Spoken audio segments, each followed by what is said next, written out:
In this episode of AVTN, get the latest independent seniors and their countdown to graduation 2014. We'll take a look at the latest scores and highlights, and we'll take a quick look at your 7-day forecast, all ahead on AVTN. Thanks for tuning in to AVTN. I'm Evan DeBoer. And I'm Amanda Enos. We all know that they started from the bottom and now they're here. The seniors that keep calm and stay classy, the class of 2014. As their countdown gets closer to 1, you can feel the excitement throughout the halls of the junior-senior high school. Even though seniors are busy trying to finish off the year, we got a chance to interview some awesome seniors on their take of how they changed over the 4 years in high school and what advice they would give to incoming freshmen. I think I changed a lot. I don't know if a lot of people remember me, but as a freshman I was very quiet, shy, not very outgoing. And if you know me now, I talk to everybody, always have a smile on my face, and always going around talking. So I think I've branched out a lot and changed a lot. Definitely grown as a person and definitely broadened my horizon. I've talked to so many more people and changed a lot. I changed a lot more mature. From a freshman, I got more mentally and physically mature. Don't get too upset about high school drama because it's not going to matter once you leave. When people give you advice, take it. I did the opposite. Doyle, he always told me, don't brag about wrestling. Let other people brag about you, because if you deserve the bragging, other people will do it. Well, just try and have fun because it does go by fast. I know people say that a lot, but it's been really fast 4 years. So.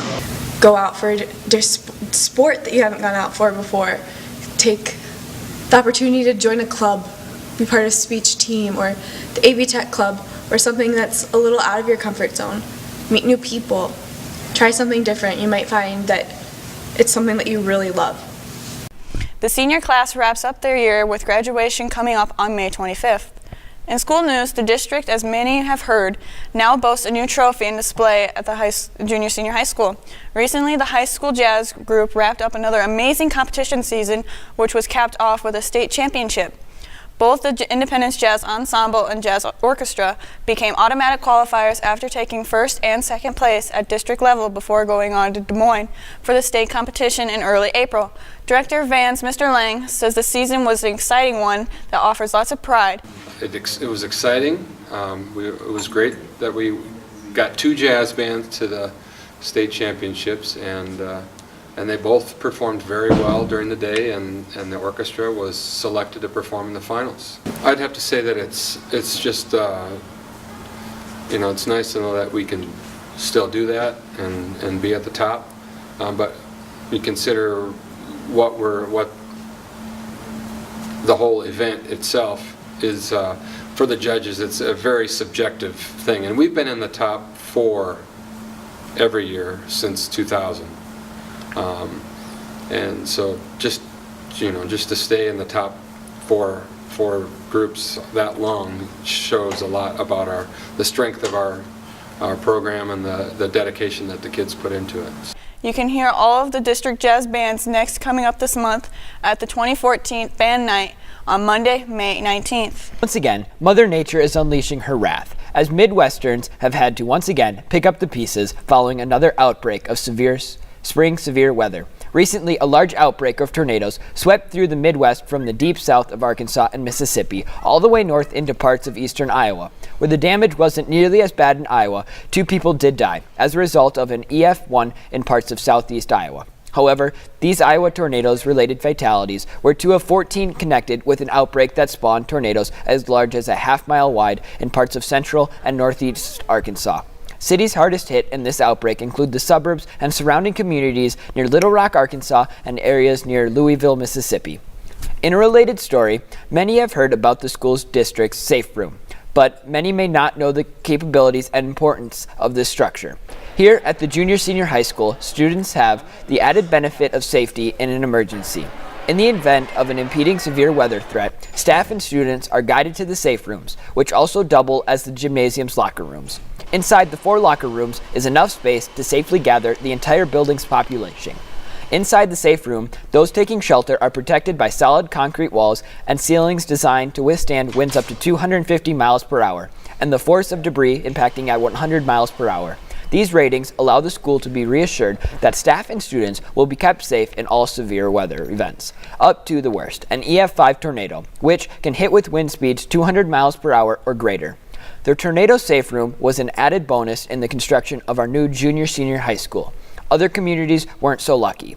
In the past decade, FEMA-granted safe rooms have become the point of much discussion. In Moore, Oklahoma, a safe room was being planned, but because of delays in paperwork and funding, one was never built, leading to the death of several elementary students as a catastrophic EF5 mile-wide tornado tore through the Oklahoma City suburb in 2013.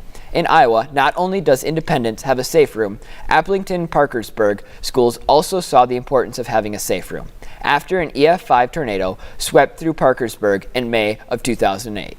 Because it's that time of year where severe weather is most frequent, here's a list of items you should have in your emergency readiness kit, your home or business safe spot. Items such as food supplies, water, extra batteries, blankets, first aid kits, and a weather radio are all recommended useful items. But in this day of technology, don't forget about those cell phone chargers. In this day of communication, being able to get a message out could easily save time and ultimately lives. Coming up after the break, we'll have a look at the latest in sports, plus a look at your 7-day weather vision forecast here on AVTN.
Independence boys soccer team has been hard at work to play ball, but Mother Nature hasn't been cooperating.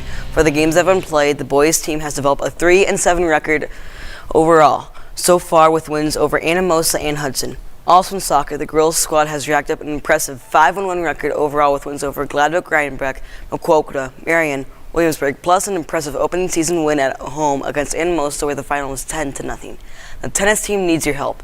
There will be tennis drawings on May 16th for anyone who wants a chance to win. Entries can be submitted to Coach Crawford anytime before the date right up to it. Entries cost $1 each, and each entry gets a prize. Come one, come all. There is no limit to how many entries you can put in, so you can put in as many times as you would like. The money will go towards covering end-of-year costs for the team. If you have any questions about the event, contact Coach Crawford at room 312.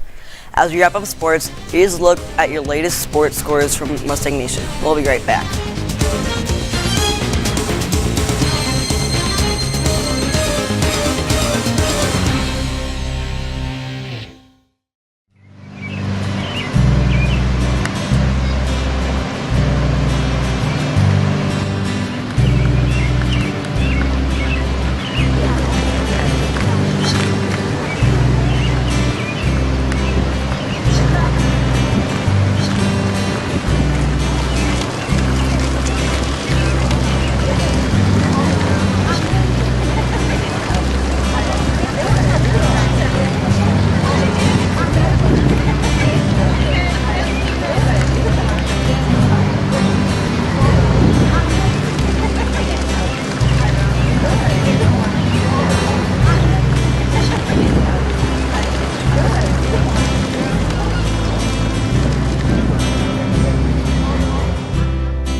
Looking outside the school district in our community recap. The push is on to convince the independent city government and public that a new aquatic center is needed. A group of volunteer citizens has been working hard to pitch a plan that would include the building of a regulation-sized aquatic center where the former Independence High School currently is located. This plan also calls for saving the old gymnasium for future public use as well.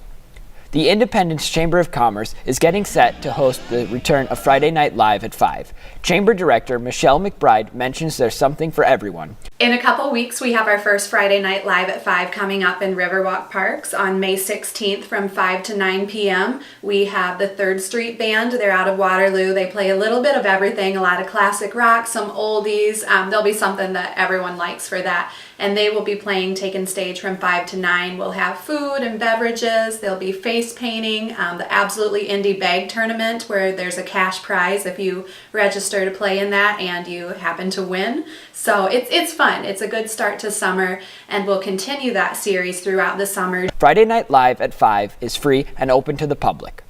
And finally, if last weekend the sound of cars caught your attention, that's because the racing season is officially underway at the Independence Motor Speedway. Now, through the end of summer, the Motor Speedway has regularly scheduled races. For a full schedule, visit their website at www.independencemotorspeedway.com. Expanding our view further outside of our community and a recap of world news, the U.S. government announced this week that further economic sanctions will be imposed against top Russian officials following continued tensions surrounding Russian military forces in neighboring Ukraine. The search for a missing Malaysian aircraft continues now well into a month after the plane first went missing over the southern Indian Ocean. In the multinational search effort, crews are now using unmanned subs to scan the bottom of the ocean floor in an effort to find the missing black boxes. And finally, in world news, critics over the violence in Syria are once again voicing outrage over another potential round of chemical warfare on the people of Syria.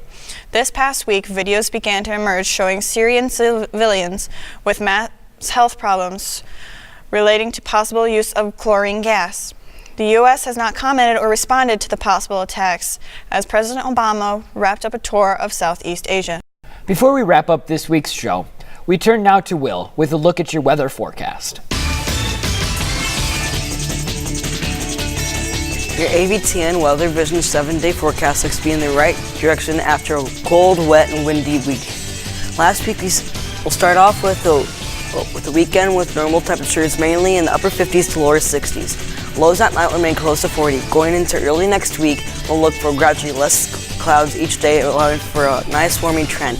We'll also see temps Monday and Tuesday closer to normal in the low to mid 60s. In by midweek, the sun returns and it'll start to feel like meal and daytime highs close to 70. Evan and Amanda, back to you. And with that, we want to thank each and every one of you for watching this episode of AVTN.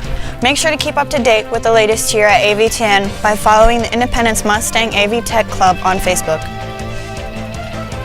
As always, this newscast is a production of the students here at the Independence Junior Senior High School.